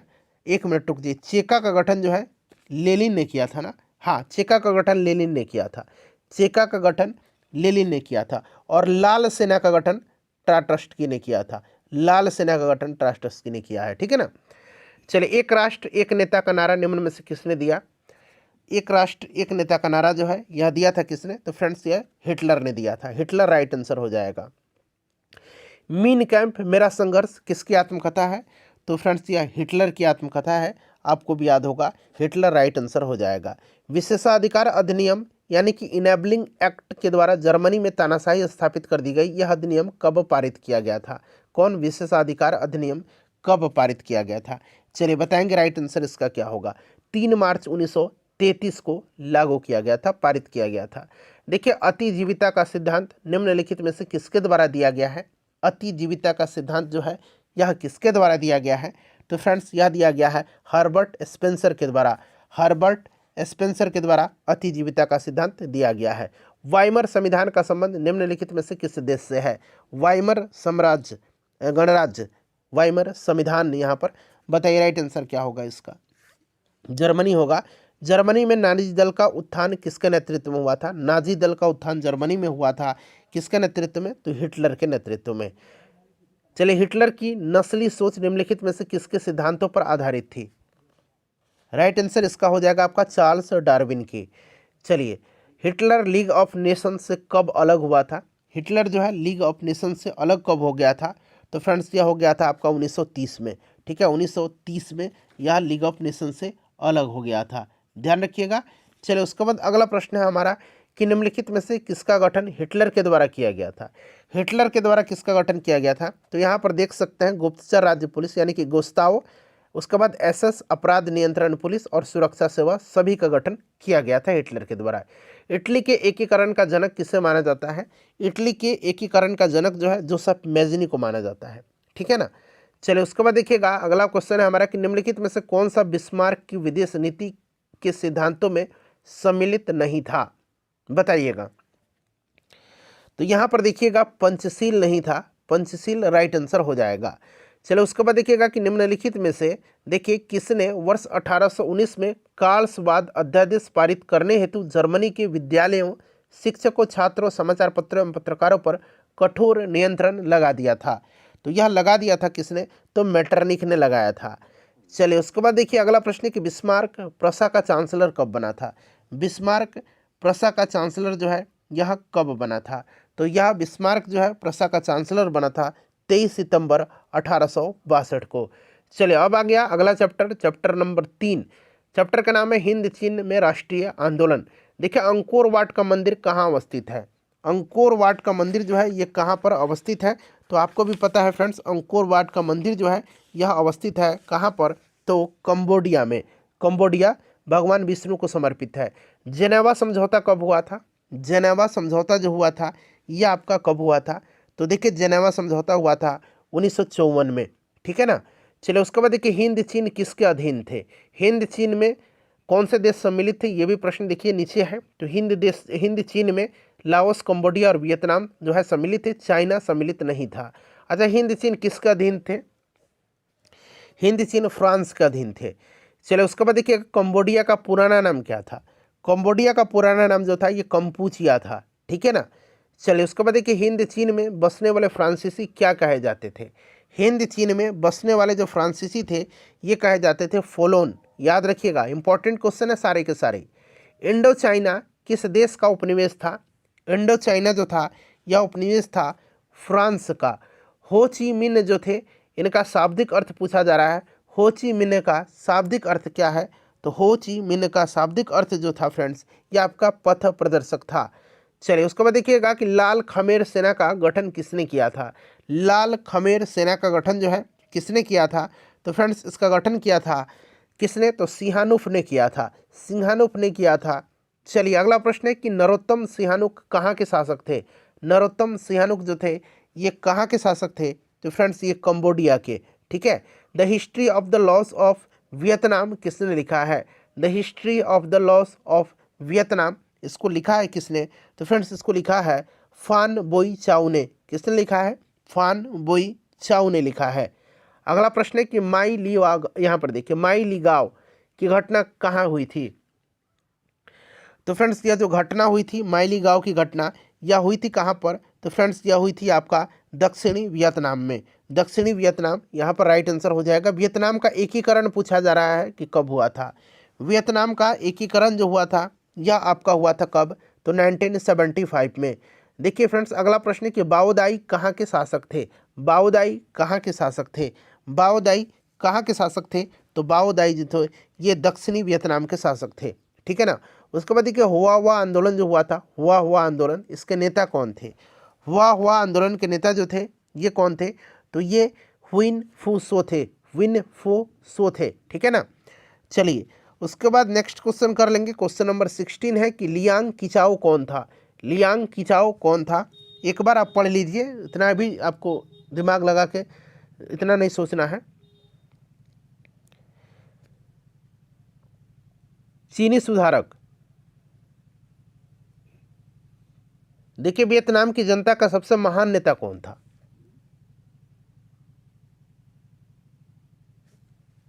तो ये हो ची मिन्ह थे। जेनेवा समझौता में किस देश को दो भागों में बांटा गया था, तो फ्रेंड्स आपको भी पता होगा वियतनाम को, ठीक है ना। तो यहाँ पर वियतनाम राइट आंसर हो जाएगा। देखिए वियतनाम लोकतांत्रिक गणराज्य की स्थापना जो है किस वर्ष हुई। वियतनाम लोकतांत्रिक गणराज्य की स्थापना, तो राइट आंसर यहाँ पर हो जाएगा 1945 में, ठीक है ना। चलिए आगे बढ़ेंगे कि अनामी दल की स्थापना किसने की थी। अनामी दल की स्थापना, अनामी दल की स्थापना किया था कौन, तो ओनग्वेन आई ने, ठीक है ना। ओनग्वेन आई ने किया था। चलिए इंडो चाइना निम्नलिखित में से किस देशों से मिलकर के बना, ये थोड़ा सा इंपॉर्टेंट क्वेश्चन है। तो इंडो चाइना में आपको अभी मैंने बताया था हिंद यूनान में, ठीक है ना। तो ये आपका इंडो चाइना, इंडो चाइना में, यूनान नहीं, इंडो चाइना। चलिए तो इसमें फ्रेंड्स आता था आपका वियतनाम, लाओस और कंबोडिया, मैंने बताया था हिंद यूनान में, हिंद चाइना में, ठीक है ना। देखिए हुआ ये बार बार आ गया। आंदोलन की शुरुआत कब हुई थी, तो इसकी शुरुआत हुई थी आपका 1939 में। चलिए उसके बाद देखिएगा कि रिवॉल्यूशनरी सोसाइटी दुई तान हो नामक पार्टी का गठन जो है किसने किया था, तो इस पार्टी का गठन किया था किसने, तो फ्रेंड्स ये फान बोई चाउ ने किया था। चलिए 1868 में स्कॉलर्स रिवोल्ट विद्वानों का विद्रोह किसके विरुद्ध चलाया गया था, तो फ्रेंड्स ये चलाया गया था आपका फ्रांसीसी कब्जे के और ईसाई धर्म के प्रचार दोनों के खिलाफ में। चलिए the history of the loss of Vietnam नामक पुस्तक के लेखक, तो ये ऑलरेडी हमने कर भी लिया है, फान बोई चाउ। वियतनामी कम्युनिस्ट पार्टी की स्थापना हो ची मिन्ह के द्वारा की गई थी, कब बताएंगे, तो 1930 में किया गया था, ठीक है ना। चलिए उसके बाद नेक्स्ट क्वेश्चन है कि चीन की क्रांति कब हुई थी, तो 1949 में हुई थी। चलिए अगला चैप्टर आ गया भारत में राष्ट्रवाद, ये बड़ा इंपॉर्टेंट है। बीपीएससी ट्री 3.0 मॉडर्न हिस्ट्री, यही से प्रश्न बनता है। देखिए भारत में राष्ट्रवाद, गद्दर पार्टी की स्थापना पूछ लिया गया है कब हुआ था, तो गद्दर पार्टी की स्थापना के बारे में आप सभी को पता होगा कि गद्दर पार्टी की स्थापना 1913 में हुआ था, ठीक है ना, सैन फ्रांसिस्को में लाला हरदयाल के नेतृत्व में। चलो उसके बाद देख लीजिएगा अगला प्रश्न है कि जालियांवाला बाग हत्याकांड हुआ था किस तिथि को। मैं बार बार बोलता हूं कि जालियांवाला बाग हत्याकांड जो है, डेट याद रखना है, 13 अप्रैल 1919 की यह घटना है। ठीक है, उस समय वायसराय लॉर्ड चैम्सफोर्ड था, याद रखिएगा। अमृतसर में है जालियांवाला बाग। चलिए लखनऊ समझौता किस वर्ष हुआ था। लखनऊ समझौता हुआ था कब, तो लखनऊ समझौता 1916 में हुआ था। ठीक है ना, मुस्लिम लीग और भारतीय राष्ट्रीय कांग्रेस के बीच लखनऊ में अंबिका चरण मजूमदार भारतीय राष्ट्रीय कांग्रेस का जो अधिवेशन हुआ था 1916 में, इसकी अध्यक्षता किया था इन्होंने। असहयोग आंदोलन का प्रस्ताव कांग्रेस के किस अधिवेशन में पारित हुआ था, बताएंगे राइट आंसर। तो फ्रेंड्स इसका करेक्ट आंसर हो जाएगा सितंबर 1920 में कलकत्ता में एक विशेष अधिवेशन बुलाया गया था लाला लाजपत राय की अध्यक्षता में। और तो ऑप्शन नंबर 1 जो होगा सितंबर 1920 कलकत्ता, इसका राइट आंसर हो जाएगा। चलिए भारत में खिलाफत आंदोलन कब और किस शासक के समर्थन में शुरू हुआ था। तो आपको पता है ना कि तुर्की का जो खलीफा था उसी के समर्थन में स्टार्ट हुआ था। तो यहाँ पर देखिए ऑप्शन नंबर तुर्की दिया गया 1920 में। ठीक है, चलिए सविनय अवज्ञा आंदोलन कब और किस यात्रा से शुरू हुआ था। तो सविनय अवज्ञा आंदोलन जो है स्टार्ट हुआ था 1930 में। आपको याद है दांडी मार्च की जो यात्रा थी 1930 में, दांडी मार्च 12 मार्च 1930 की घटना है। दांडी मार्च स्टार्ट होता है, 6 अप्रैल को दांडी पहुंचते हैं, नमक बना करके नमक कानून तोड़ा और इसी के साथ सविनय अवज्ञा आंदोलन की शुरुआत हो गई महात्मा गांधी जी ने। देखिए पूर्ण स्वराज की मांग कांग्रेस का प्रस्ताव कांग्रेस के किस वार्षिक अधिवेशन में पारित हुआ था। पूर्ण स्वराज पूछा जा रहा है, तो फ्रेंड्स ये आपका 1929 का लाहौर अधिवेशन है, जिसकी अध्यक्षता जवाहरलाल नेहरू जी ने किया था। राष्ट्रीय स्वयंसेवक संघ की स्थापना कब और किसने किया है। राष्ट्रीय स्वयंसेवक आरएसएस की स्थापना तो हेडगेवार ने किया है, ये चीज़ आपको याद होगा, 1925 में राइट आंसर हो जाएगा। देखिए वल्लभ भाई पटेल को सरदार की उपाधि किस किसान आंदोलन के दौरान दी गई थी। सरदार वल्लभ भाई पटेल को बताइए, तो ये बारदोली सत्याग्रह के दौरान वहाँ की महिलाओं ने सरदार की उपाधि इनको दिया। चलिए उसके बाद देखिएगा कि रंपा विद्रोह कब हुआ था। रंपा विद्रोह कहीं कहीं आपने पढ़ा होगा, रंपा विद्रोह आपको मिल जाएगा 1879, लेकिन 1916 भी आप ध्यान रखिएगा, बुक में एनसीईआरटी में दिया गया है। किस वायसराय के समय वर्नाक्यूलर प्रेस एक्ट पारित हुआ था। वर्नाक्यूलर प्रेस एक्ट 1878 में लॉर्ड लिटन ने लाया था और 1882 में इसको लॉर्ड रिपन ने निरस्त किया था, समाप्त किया था। भारतीय राष्ट्रीय कांग्रेस का गठन कब हुआ था, तो 1885 में यो ह्यूम इसके संस्थापक थे और उस समय वायसराय लॉर्ड डफरिन था। ठीक है ना, पहला अधिवेशन बम्बई में हुआ था, 72 प्रतिनिधियों ने हिस्सा लिया था, WC बनर्जी इसके पहले अध्यक्ष थे। चलिए उसके बाद देखिएगा कि मॉन्टेग्यू चेम्सफोर्ड भारत सरकार अधिनियम कब बना। मॉन्टेग्यू चेम्सफोर्ड, ठीक है ना, और एक है मार्लिमेंटो सुधार। तो मार्लिमेंटो सुधार 1909 और मॉन्टेग्यू वाला आपका 1919। तो ऑप्शन 1 जो होगा यहाँ पर राइट आंसर हो जाएगा। ठीक है ना, तो 1919 राइट आंसर हो जाएगा इसका। चलिए अगला प्रश्न है हमारा कि गांधी जी को ब्रिटिश द्वारा कब गिरफ्तार करके उन्हें 6 वर्ष तक की कारावास की सजा सुनाई गई थी। तो गांधी जी को जो है कारावास की सजा सुनाई गई थी कब जो है, तो राइट आंसर यहाँ पर इसका क्या हो जाएगा फ्रेंड्स, बताएंगे सभी लोग। तो ये 1922 में। ठीक है ना, चलिए साइमन कमीशन वापस जाओ का नारा किसने दिया था, कब दिया गया था। साइमन कमीशन जो है इसका नारा साइमन गो बैक। ठीक है ना, चलिए बताइए राइट आंसर इसका क्या हो जाएगा फ्रेंड्स। तो आपका 3 फरवरी 1928 को साइमन कमीशन जब भारत आया तो ये नारे लगाए थे। चलिए उसके बाद देखिएगा कि चटगांव शस्त्रागार पर क्रांतिकारियों द्वारा छापा किसके नेतृत्व में हुआ था। तो सबसे पहले तो प्रश्न इस तरह से बनता है कि चटगांव शस्त्रागार या चटगांव षड्यंत्र किससे कौन जुड़े हुए थे। तो सूर्य सेन का नाम आप याद रखिएगा। ठीक है ना, चलिए उसके बाद मुजफ्फरपुर बम कांड से खुदीराम बोस और प्रफुल्ल चाकी याद रखेंगे। मोपला विद्रोह किन राज्य में हुआ था, तो केरल मालाबार तट पर हुआ था 1921। ऑल इंडिया ट्रेड यूनियन का गठन कब हुआ था। ऑल इंडिया ट्रेड यूनियन का गठन जो है कब हुआ था बताइए। तो देखिए NM जोशी के द्वारा किया गया था। कब किया गया था, तो याद रखिएगा 31 अक्टूबर 1920 को, और इसका जो पहला अधिवेशन हुआ था मुंबई में, इसकी अध्यक्षता लाला लाजपत राय ने किया था। भारतीय राष्ट्रीय कांग्रेस द्वारा पूना सार्वजनिक सभा की स्थापना किस वर्ष हुई थी। पूना सार्वजनिक सभा की स्थापना महादेव गोविंद रानाडे ने किया था, और कब किया था, तो 1870 में किया था। देखिए मोहम्मदन एंग्लो ओरिएंटल कॉलेज की स्थापना किसने किया है। मोहम्मदन एंग्लो ओरिएंटल कॉलेज की स्थापना बताइए इनमें से किसने किया है। तो किसने किया है फ्रेंड्स, तो ये किया आपका सर सैयद अहमद खान ने। चलिए उसके बाद देखिएगा कि निम्नलिखित में से किन्हें गांधी जी ने अपना राजनीतिक गुरु माना? गोपाल कृष्ण गोखले को। सिंपल सा क्वेश्चन है फ्रेंड्स, ठीक है ना। तो मैं यहाँ पर ज़्यादा समय न लेकर के जल्दी जल्दी आपको कवर करवा देता हूँ। निम्नलिखित में से कौन सा कथन असत्य है, गलत दिया गया है? गलत कथन इसमें से कौन सा दिया गया, सभी को पढ़िए, ठीक है ना। तो पहला है, पहले विश्व युद्ध में ओटोमन तुर्की की हार हुई थी, गलत पूछा गया। असहयोग खिलाफत आंदोलन 1921 में शुरू हुआ था। 1920-21 में बाबा रामचंद्र ने उत्तर प्रदेश में किसानों को संगठित किया था। बताइएगा कौन सा इसमें से जो है पूछा गया है आपका गलत जो है असत्य कथन है। चलिए तो यहाँ पर आप देखेंगे तो ऑप्शन 3 होगा। चलिए उसके बाद देखिएगा कि भारत औद्योगिक एवं व्यावसायिक कांग्रेस की स्थापना कब हुई थी? भारतीय औद्योगिक एवं व्यावसायिक कांग्रेस की स्थापना जो हुई थी ये आपका 1920 में हुआ था, और 1927 में जो है भारतीय वाणिज्य एवं उद्योग महासंघ की स्थापना हुई थी। ये भी ध्यान रखिएगा। 14 जुलाई 1942 को अपनी कार्यकारिणी में कांग्रेस कार्य समिति ने ऐतिहासिक भारत छोड़ो का प्रस्ताव कहाँ पारित किया था? चलिए बताइएगा। तो फ्रेंड्स यह पारित किया गया था वर्धा में।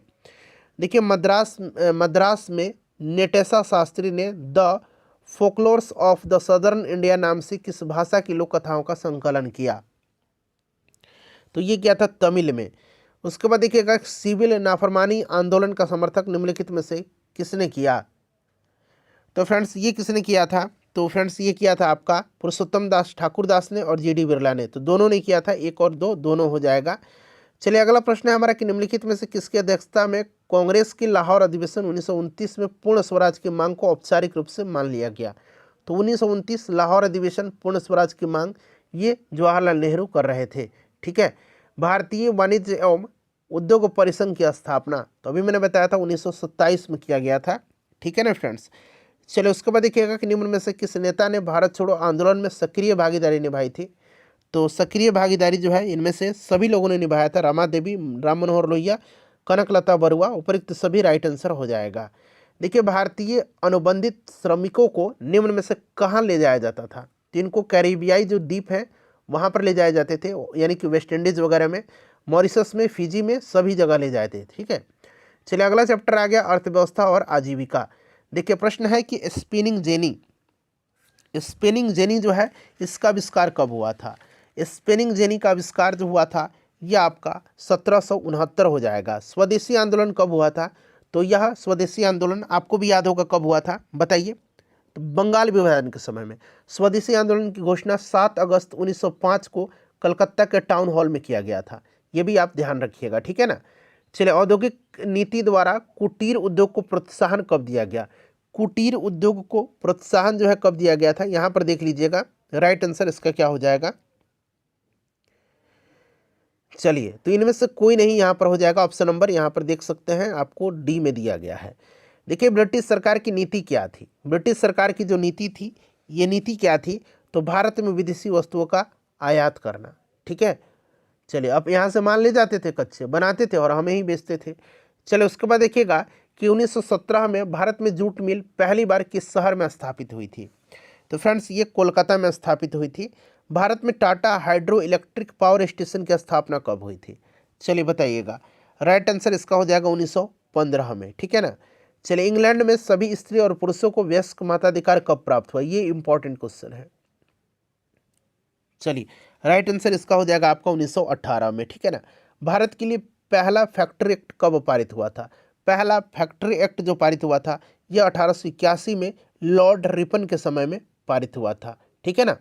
चलिए भारत में कोयला उद्योग कब प्रारंभ हुआ? भारत में कोयला उद्योग कब प्रारंभ हुआ? तो फ्रेंड्स ये 1914 में हुआ था। वाष्प इंजन की खोज किसने किया है? जेम्स वाट ने किया है, ठीक है ना। चलो उसके बाद देखिएगा कि टाटा आयरन एंड स्टील की स्थापना जो है ये कब हुई थी? तो फ्रेंड्स 1907 में हुई थी। सर्वप्रथम सूती कपड़े की मिल की नींव भारत की किन शहरों में डाली गई थी? चलिए बताइएगा इसका राइट आंसर क्या होगा। सर्वप्रथम सूती कपड़े की मिल की नींव जो थी यह भारत के किन शहरों में डाली गई थी? तो बम्बई होगा। 1955 में भिलाई इस्पात कारखाने की स्थापना किस देश की मदद से किया गया था? बताइए भिलाई इस्पात कारखाना। अच्छा भिलाई इस्पात कारखाना है कहाँ पर? जरा राज्य का नाम आप कमेंट करिए तो पहले। फ्रेंड्स यह आपका सोवियत संघ की तो रूस की सहायता से हुआ था। देखिए विश्वव्यापी आर्थिक मंदी कब आई थी, कब हुई थी, प्रश्न आ गया ना, मैंने बताया कि रिपीट होगा। 1929 में पंजाब नेशनल बैंक की स्थापना पूछा गया है कि कब हुई थी, पंजाब नेशनल बैंक की स्थापना कब हुई थी, बताइए। राइट आंसर इसका क्या हो जाएगा, सभी लोग बताइए। तो फ्रेंड्स जो है आपका 1894 में। देखिए लंदन श्रमिक संघ ने कब चार्टिस्ट आंदोलन शुरू किया था। चार्टिस्ट आंदोलन के बारे में मैंने आपको बताया भी था कि चार्टिस्ट आंदोलन इंग्लैंड के मजदूर वर्ग के हितों के संरक्षण के लिए चलाया गया एक आंदोलन था। यहाँ पर इसका राइट आंसर आपका ऑप्शन नंबर 4 हो जाएगा, 1800 देख लीजिए 38। ट्रेड यूनियन एक्ट कब पारित हुआ था। ट्रेड यूनियन एक्ट जो है यह पारित हुआ था 1926 में। चलिए औद्योगिक नीति के द्वारा किस वर्ष लघु एवं कुटीर उद्योग को प्रोत्साहन दिया गया। तो फ्रेंड्स ये प्रोत्साहन दिया गया था 1 अप्रैल 1948 को। चलिए अगला प्रश्न करेंगे। नेक्स्ट क्वेश्चन नंबर है कि केंद्र सरकार ने कब राष्ट्रीय श्रम आयोग की स्थापना की। राष्ट्रीय श्रम आयोग की स्थापना केंद्र सरकार ने किया था 1962 में। भारत छोड़ो आंदोलन कब हुआ था। भारत छोड़ो आंदोलन 1942 में हुआ था, ठीक है ना। देखिएगा कोराबा, कराचा और येरुकुला जैसे घोबंतु समुदाय का संबंध निम्नलिखित में से किससे है। चलिए बताइएगा। तो इनका संबंध जो था फ्रेंड्स ये आपका मद्रास प्रेसिडेंसी से था। चलो उसके बाद देखिए निम्नलिखित में से किसे ब्रेटन वुड्स ट्विन के नाम से जाना जाता है। ब्रेटन वुड्स ट्विन के नाम से जाना जाता है किसको। राइट आंसर क्या होगा फ्रेंड्स, तो ये आपका WB वर्ल्ड बैंक और इंटरनेशनल मॉनेटरी फंड अंतर्राष्ट्रीय मुद्रा कोष को जाना जाता है। विश्व बैंक और अंतर्राष्ट्रीय मुद्रा कोष को 1944 में जो हुआ था आपका न्यू हैम्पशायर के ब्रेटन वुड्स जो सम्मेलन हुआ था उसी में इनकी नींव पड़ी थी। चलिए उसके बाद देखिएगा कि रेंडर पेस्ट नामक बीमारी का संबंध निम्नलिखित में से किससे है। रेंडर पेस्ट बीमारी तो ये मवेशियों से संबंधित है। विश्व बैंक और IMF ने कब से औपचारिक रूप से कार्य करना शुरू किया था। तो मैंने अभी बताया 1944 में न्यू हैम्पशायर के ब्रेटन वुड्स के दौरान इनकी स्थापना हुई थी और औपचारिक रूप से इन्होंने कार्य करना जो है शुरू किया था कब, तो 1947 से। देखिए उसके बाद अर्थशास्त्रियों ने अंतर्राष्ट्रीय आर्थिक विनिमय में 3 तरह के प्रवाहों का उल्लेख किया है। इनमें से सम्मिलित कौन से हैं। तो इनमें से अगर हम बात करते हैं सम्मिलित तो ये तीनों हैं, व्यापार, श्रम और पूंजी। उपयुक्त सभी देखिएगा कार्न लॉ के द्वारा सरकार ने निम्न में से किसके आयात पर प्रतिबंध लगा दिया। कार्न लॉ के द्वारा बताइए। जो कॉर्न लॉ है, कॉर्न लॉ के द्वारा, ये कॉर्न बोलते हैं ना, कॉर्न, ठीक है ना। तो राइट आंसर इसका क्या होगा, यहाँ पर आपका मक्का हो जाएगा। देखिए तमिल अप्रवासी निम्न में से किस स्थान पर जाकर के कार्य करते थे। तो ये जाकर के कार्य करते थे कहाँ पर, तो आपका सिलोन और मालवा दोनों, तो 1 और 2 दोनों राइट आंसर इसका हो जाएगा। चलिए उसके बाद फ्रेंड्स अगला प्रश्न करेंगे क्वेश्चन नंबर 28 कि बम्बई में पहला कपड़ा मिल जो है कब स्थापित हुआ था। तो फ्रेंड्स यह स्थापित हुआ था 1853 में। देखिए 1811-12 में सूती माल का हिस्सा कुल निर्यात में कितना प्रतिशत था। कितना प्रतिशत था, तो फ्रेंड्स ध्यान रखिएगा ये परसेंटेज जो था यह आपका 30% था। देश में पहली जूट मिल कब और कहाँ स्थापित हुई थी, तो मैंने आपको बता ही दिया था। देखिएगा आपका राइट आंसर क्या होगा, जूट मिल कब और कहाँ स्थापित हुई थी। चलिए इसका आंसर आप मुझे कमेंट करके आप लोग बताइए, ठीक है ना। चलिए अगला प्रश्न है कि मछलीपट्टनम निम्न में से किस तट पर अवस्थित है। तो फ्रेंड्स यह जो अवस्थित है मछलीपट्टनम, यह किस तट पर अवस्थित है, तो ध्यान रखिएगा यह मालाबार तट पर अवस्थित है, ठीक है ना। मालाबार तट पर मछलीपट्टनम अवस्थित है। अगला प्रश्न है कि निम्नलिखित में से कौन से सौदागर पंजाब से अफगानिस्तान, पूर्वी फारस और मध्य एशिया के रास्ते भारत से अनेक वस्तुएं लेकर के जाते थे। तो यह आर्मेनियन थे। चलिए निम्नलिखित में से कौन सा बंदरगाह भारत के पूर्वी तट पर अवस्थित नहीं है। पूर्वी तट पर अवस्थित नहीं पूछा गया है, तो इसमें से आप देखेंगे हुगली जो है यह पूर्वी तट पर अवस्थित नहीं है। बाकी देखिए सूरत, कोलकाता, एक मिनट रुकिए, हाँ देखिए सूरत जो है यहाँ पर सूरत आंसर होना चाहिए, क्योंकि सूरत जो है ये पश्चिमी तट पर है मेरे ख्याल से, ठीक है ना। पूर्वी तट पर हुगली, कोलकाता और विशाखापट्टनम ये पूर्वी तट पर है। सूरत ही इसका राइट आंसर होगा। चलो उसके बाद देखिएगा कि उत्तरी भारत में एल्गिन मिल 1860 के दशक में कहाँ स्थापित हुआ था। एल्गिन मिल जो है कहाँ पर स्थापित हुआ था, बताइए। तो फ्रेंड्स यहाँ पर राइट आंसर आपका लखनऊ हो जाएगा। कोलकाता ने वर्ष 1917 में देश की पहली जूट मिल निम्न में से किसने स्थापित किया था? तो फ्रेंड्स यहाँ स्थापित किया था द्वारकानाथ टैगोर ने। उसके बाद देखिए 1784 में निम्नलिखित में से कहाँ पहली कताई और बुनाई मिल की स्थापना हुई थी? तो ये मद्रास में हुई थी। निम्न में से किस बंदरगाह के माध्यम से भारत खाड़ी एवं लाल सागर के बंदरगाहों से जुड़ा हुआ था? तो फ्रेंड्स यह जुड़ा हुआ था आपका सूरत का। चलिए छठा अध्याय है शहरीकरण एवं शहरी जीवन। देखिए सामंती व्यवस्था से हट करके किस प्रकार की शहरी व्यवस्था की प्रवृत्ति बढ़ी? बताइए राइट आंसर इसका क्या होगा फ्रेंड्स। चलिए करेक्ट आंसर इसका क्या होगा? इसका जो करेक्ट आंसर होगा वो आपका हो जाएगा प्रगतिशील प्रवृत्ति। शहर को आधुनिक व्यक्ति का किस प्रकार का क्षेत्र माना जाता है? बताइए राइट आंसर इसका हो जाएगा आपका प्रभाव क्षेत्र। एशिया में शहरीकरण का स्तर लगभग कितना है? तो ये आपका 50% हो जाएगा। एक प्रतियोगी एवं उद्यमी प्रवृत्ति से प्रेरित किस प्रकार की अर्थव्यवस्था लागू की गई? तो फ्रेंड्स ये की गई मुद्रा प्रधान अर्थव्यवस्था। आधुनिक काल में औद्योगिकीकरण ने किसके स्वरूप को गहन रूप से प्रभावित किया? तो ये प्रभावित किया था शहरीकरण को। देखिए अगला प्रश्न हमारा कि जनसंख्या का घनत्व तो सबसे अधिक कहाँ होता है? तो जनसंख्या का घनत्व तो सबसे अधिक जो होता है ये महानगरों में होता है। देखिए 1810 से 1880 ईस्वी तक लंदन की आबादी 10 लाख से बढ़ करके कहाँ तक पहुँची? देख सकते हैं आप सीधे एनसीईआरटी का क्वेश्चन है फ्रेंड्स। यह पहुँच गई थी 40 लाख। चले लंदन में अनिवार्य शिक्षा कब लागू किया गया था? लंदन में अनिवार्य शिक्षा को लागू किया गया 1870 में। कौन सा सामाजिक वर्ग बुद्धिजीवी एवं वर्ग के रूप में उभर करके आया? तो ये कौन सा था फ्रेंड्स? तो यह था आपका मध्यम वर्ग। ठीक है ना। पूंजीपति वर्ग के द्वारा किस वर्ग का शोषण हुआ था? तो पूंजीपति वर्ग जो थे ना यह शोषण करते थे मध्यम वर्ग का। विश्व की सबसे पहले भूमिगत रेल का उद्घाटन कब हुआ था? भूमिगत रेल का उद्घाटन जो है ये हुआ था कब? तो याद रखिएगा फ्रेंड्स कब हुआ था। करेक्ट आंसर यहाँ पर आपका कौन हो जाएगा? तो यहाँ पर आप देखेंगे तो ऑप्शन 1 हो जाएगा 10 फरवरी 1862 में लंदन में हुआ था। जगह भी याद रखिएगा। गोलघर का निर्माण जो है कब किया गया था? गोलघर का निर्माण जो है 1784 में शुरू हुआ और 1786 में जाकर के यह कंप्लीट हो गया था। और जो इंग्लैंड का इंजीनियर था, ठीक है ना, ब्रिटिश इंजीनियर जॉन ग्रास्टिन, इसी ने इसका ढांचा तैयार किया था। पटना में है गोलघर। बिहार और उड़ीसा को बंगाल से पृथक राज्य का दर्जा कब मिला था? बिहार और उड़ीसा सम्मिलित थे, बंगाल से पृथक हुए थे 1912 में। और बिहार और उड़ीसा 1936 में अलग हुए थे। ठीक है ना। और झारखंड 15 नवंबर सन 2000 को बिहार से अलग हुआ था। मौर्यकालीन राजा प्रसाद यानी कि राजमहल की बात हो रही है। राजप्रसाद के अवशेष पटना में कहाँ से प्राप्त हुए हैं? तो ये कुम्हरार से प्राप्त हुए हैं। 20वीं शताब्दी की शुरुआत में कितने प्रतिशत लोग शहर में रहते थे? तो फ्रेंड्स ये रहते थे 11%। देखिए लंदन में कब से फैक्ट्री कानून के बाद बच्चों को औद्योगिक कामों से बाहर रखने की व्यवस्था कर दी गई? तो फ्रेंड्स ये किया गया था 1902 में। देखिए किसके शासनकाल के समय पटना नगर एक प्रमुख व्यापारिक केंद्र बन चुका था? तो ये बन चुका था अकबर के समय में।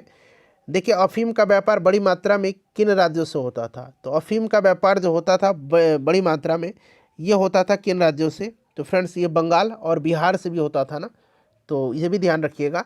देखिए अब आ गया आपका कि मेगास्थनीज द्वारा रचित पुस्तक कौन सी है? तो मेगास्थनीज जो था ये सेल्यूकस निकेटर का राजदूत था, चंद्रगुप्त मौर्य के दरबार में आया था। इंडिका इसकी प्रसिद्ध पुस्तक है।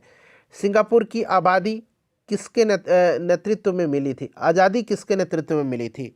तो फ्रेंड्स यह मिली थी आपका ली कुआन येव के नेतृत्व में। चलिए उसके बाद ये आपका चैप्टर नंबर 7 हो गया। चैप्टर नंबर 7 क्या है? तो यह व्यापार और भूमंडलीकरण है।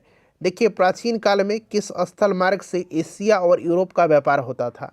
चलिए बताएंगे। राइट आंसर इसका क्या होगा? तो फ्रेंड्स ये रेशम मार्ग से, जो सिल्क रूट था ना, इसी से होकर के होता था। देखिए पहला विश्व बाजार के रूप में कौन सा शहर उभर करके आया? तो ये शहर था कौन? दिलमुन था। ठीक है ना। चलो उसके बाद देखिएगा आधुनिक युग में अर्थव्यवस्था के क्षेत्र में होने वाली सबसे बड़ी क्रांति कौन सी थी? तो अर्थव्यवस्था के क्षेत्र में सिंपल सा है, औद्योगिक क्रांति थी, इंग्लैंड में हुई थी। ठीक है ना, सूती वस्त्र से। गिरमिटिया मजदूर बिहार की किस क्षेत्र से भेजे जाते थे? तो गिरमिटिया पश्चिमी क्षेत्र से भेजे जाते थे। विश्व व्यापार का विस्तार आधुनिक काल में किस समय से आरंभ हुआ? तो यहाँ पर देखिए 15वीं शताब्दी, 18वीं शताब्दी, 19वीं शताब्दी और 20वीं शताब्दी। बताइए क्या होगा इसका राइट आंसर? तो फ्रेंड्स ये आपका 18वीं शताब्दी होगा। उसके बाद देखिएगा कि विश्वव्यापी आर्थिक संकट किस वर्ष आया था। देखिए प्रश्न जो है ये बार बार आ रहा है, तो यहाँ पर इसका 1929 हो जाएगा। आर्थिक संकट के कारण यूरोप में कौन सी नई प्रणाली का उदय हुआ था। तो फ्रेंड्स यूरोप में जो हुआ था फांसीवादी नाजीवादी शासन स्टार्ट हुआ था, ठीक है ना।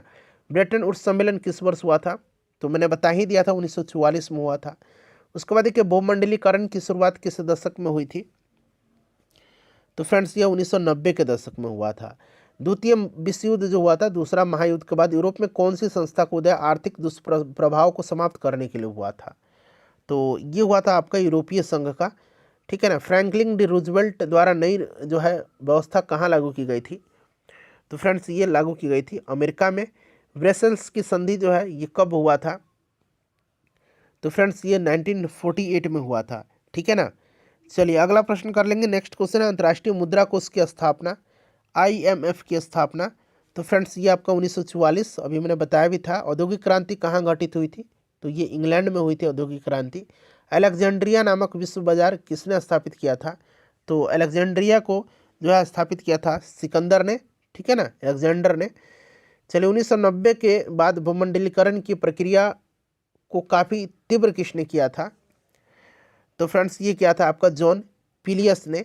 पूंजीवाद किस शताब्दी में विश्वव्यापी बनकर के उभरा, तो फ्रेंड्स ये बना था आपका 19वीं शताब्दी में। चलिए अगला प्रश्न है कि 1945 से 1960 के दशक में संपूर्ण विश्व कितने गुटों में विभक्त था, तो करेक्ट आंसर यहाँ पर हो जाएगा 2 गुट में, ठीक है ना। यूरोपीय देश ने किस वर्ष ओटावा समझौता कर अपने आयात निर्यात को संतुलित किया, तो ये जो ओटावा समझौता था इस पर पूछा गया है कि हस्ताक्षर करके समझौता करके, तो राइट आंसर यहाँ पर आपका हो जाएगा 1932 में। देखिए भारत में कौन सा उद्योग प्राचीन काल से व्यापार और वाणिज्य का आधार रहा है, तो फ्रेंड्स यह कपड़ा उद्योग रहा है। चलिए उसके बाद देखिएगा प्रेस संस्कृति और राष्ट्रवाद, ठीक है ना। यह हमारा आखिरी चैप्टर है और पूरा हिस्ट्री क्लास 9th और 10th NCERT का मैंने आपको कंप्लीट करा दिया। देखिए महात्मा गांधी ने किस पत्र का संपादन किया था, तो महात्मा गांधी जी ने किया था यंग इंडिया का, ठीक है ना। कॉमनवेल्थ एनी बेसेंट की है, याद रखिएगा। चलिए उसके बाद देखिएगा किस पत्र ने रातों रात वर्नाक्यूलर प्रेस एक्ट से बचने के लिए अपनी भाषा बदल दिया था। वर्नाक्यूलर प्रेस एक्ट जो है आपको मैंने अभी बताया था लेटन ने लाया था 1878 में, और रातों रात जो पत्रिका अपनी भाषा बदल लिया था ये अमृत बाजार पत्रिका थी। चलिए 13वीं शताब्दी में किसने ब्लैक प्रिंटिंग के नमूने यूरोप में पहुंचाए, तो ये पहुंचाया था मार्को पोलो ने। किसने, मार्को पोलो ने। गुटेनबर्ग का जन्म किस देश में हुआ था, गुटेनबर्ग के बारे में आपको बताना है, ठीक है ना। चलिए तो गुटेनबर्ग का जन्म जो हुआ था ये जर्मनी में हुआ था। गुटेनबर्ग ने सर्वप्रथम किस पुस्तक की छपाई किया था, तो फ्रेंड्स इसने किया था बाइबल का, याद रखिएगा। इंग्लैंड में मुद्रण कला को पहुंचाने वाला कौन था, तो फ्रेंड्स ये कैक्सटन था। किसने कहा कि मुद्रण ईश्वर की दी हुई महानतम देन है, सबसे बड़ा तोहफा है। यह स्टेटमेंट जो है ये मार्टिन लूथर का है। देखिए रूसो कहाँ का दार्शनिक था, रूसो जो था ये कहाँ का दार्शनिक था, तो रूसो जो था ये फ्रांस का दार्शनिक था। चलिए विश्व में सर्वप्रथम मुद्रण की शुरुआत कहाँ हुई थी, तो सर्वप्रथम मुद्रण की शुरुआत जो हुई थी ये चाइना में हुई थी। देखिए किस देश की सिविल सेवा परीक्षा ने मुद्रित पुस्तकों की मांग बढ़ाई थी, तो फ्रेंड्स ये चाइना की। प्रथम पेपर मिल की स्थापना कहाँ पर हुई थी, तो पेपर मिल की स्थापना भी कहाँ पर हुई थी, बताएंगे राइट आंसर। प्रथम पेपर मिल की स्थापना जो है ये जर्मनी में हुआ था। पेपर मिल की स्थापना जर्मनी में हुआ था, ठीक है ना। प्रथम पेपर मिल की स्थापना जर्मनी में हुआ था। चलिए उसके बाद देखिएगा कि भारत में समाचार पत्र का उदय किस सदी में महत्वपूर्ण विशेषता है, तो फ्रेंड्स ये आपको 19वीं सदी राइट आंसर हो जाएगा। बंगाल गजट समाचार पत्र कब प्रकाशित हुआ, बताइए राइट आंसर इसका क्या होगा। सभी लोग आंसर कमेंट करिए।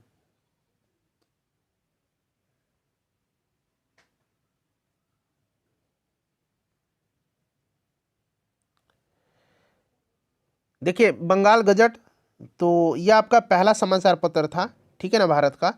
और अगर हम बात करते हैं तो इसका करेक्ट आंसर हो जाएगा आपका 1780 में, ठीक है ना। चलिए जेम्स अगस्तस हिक्की आपको याद भी होगा। सोम प्रकाश समाचार पत्र का बांग्ला में प्रकाशन किसने किया, सोम प्रकाश, बताइए। करेक्ट आंसर इसका हो जाएगा आपका ईश्वर चंद्र विद्यासागर, याद रखिएगा, ठीक है ना फ्रेंड्स। सोम प्रकाश। इंडियन मिरर का संपादन लंदन में किसने किया था? तो देखिए इनमें से कोई नहीं मेरे हिसाब से आंसर होना चाहिए था, क्योंकि इंडियन मिरर जो था ना, इंडियन मिरर, ये मनमोहन घोष और देवेंद्र नाथ टैगोर के द्वारा कलकत्ता से ये पब्लिश होता था। देवेंद्र नाथ यहाँ पर होगा, अगर देवेंद्र नाथ या सुरेंद्र नाथ दिया गया, अगर देवेंद्र नाथ रहता तब राइट आंसर होता, ठीक है ना। मनमोहन घोष और देवेंद्र नाथ टैगोर ने कलकत्ता से इसको पब्लिश किया था। वर्नाक्यूलर प्रेस कब लाया गया था? तो बार बार मैं बता रहा हूँ, 1878 लॉर्ड लिटन ने लाया था, और 1882 में रिपन ने निरस्त किया था। भारतीय समाचार पत्र का मुक्तिदाता किसको कहा जाता है? तो चार्ल्स मेटकॉफ को कहा जाता है। किसको? चार्ल्स मेटकॉफ को कहा जाता है। एम.एन. राय द्वारा अंग्रेजी साप्ताहिक पत्र का नाम क्या था? तो फ्रेंड्स ये नाम था इंडिपेंडेंट, ठीक है ना, याद रखिएगा, बड़ा महत्वपूर्ण है। चलिए, हिंदू समाचार साप्ताहिक रूप से दैनिक रूप में परिवर्तन हुई कहाँ पर? तो फ्रेंड्स ये आपका हो जाएगा तमिलनाडु, ठीक है ना। चलिए उसके बाद देखिएगा, बंगाल में संवाद कौमुदी कब प्रकाशित हुई थी? संवाद कौमुदी राजा राम मोहन राय की है। और आखिरी क्वेश्चन है हमारा, इसका आंसर हो जाएगा 1821 में। फ्रेंड्स प्लीज सेशन को लाइक करिए और इसको शेयर करिएगा।